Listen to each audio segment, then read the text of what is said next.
अंबर अपनी फूफो के इकलौते बेटे ज़ीशान की बीवी थी। समीना जो कि अंबर की फूफो भी थी और सास भी थी, वो बहुत खुशियों से उसे ब्याह कर अपनी बहू बनाकर लाई थी। अंबर बहुत खूबसूरत थी और समीना हमेशा उसे काम करने से मना करती थी।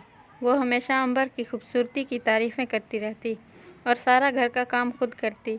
एक दिन अचानक समीना की बहन बीमार हो गई और समीना को कुछ दिन के लिए अपनी बहन के घर जाना पड़ा। अब ज़ीशान को ऑफिस जाने से पहले नाश्ता बना कर देना अंबर की जिम्मेदारी थी।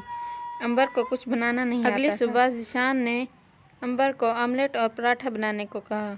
वो रोज़ाना यही खाने का आदी था। अंबर को ना ऑमलेट बनाना आता था और ना ही पराठा। वो अल्लाह अल्लाह करके किचन में गई। उसने आटा गूंदने के लिए आटा निकाला और आटे में पानी डाला। आटा इस कदर पतला हो गया कि इससे पराठा बनाना नामुमकिन था। उसने पतले आटे में और आटा डाला। वो और आटा और पानी डालते चली गई। आटा गूंदने का नाम नहीं ले रहा था। तंग आकर वो आटे को छोड़कर ऑमलेट बनाने लगी। वो अंडे तोड़कर तवे पर डालती तो वो टेढ़ा हो जाता। इसने बहुत कोशिश की लेकिन ऑमलेट बनने का नाम नहीं ले रहा था। इस हड़बड़ी में उसका बाजू आटे के बड़े परात पर जा लगा और सारा आटा किचन में फैल गया। ज़ीशान ने कुछ गिरने की आवाज़ सुनी तो वो जल्दी से किचन में आया। किचन के दरवाजे में आते ही किचन में गिरे आटे से उसका पाँव फिसल गया। अंबर एकदम से चौंक गई।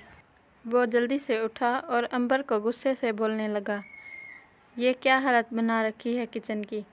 अंबर सहमी हुई ज़ीशान को देख रही थी।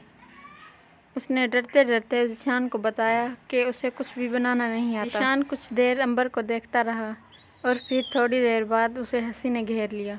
अंबर हैरान नज़रों से उसे देखने लगी और फिर उसके चेहरे पर भी मुस्कुराहट आ गई।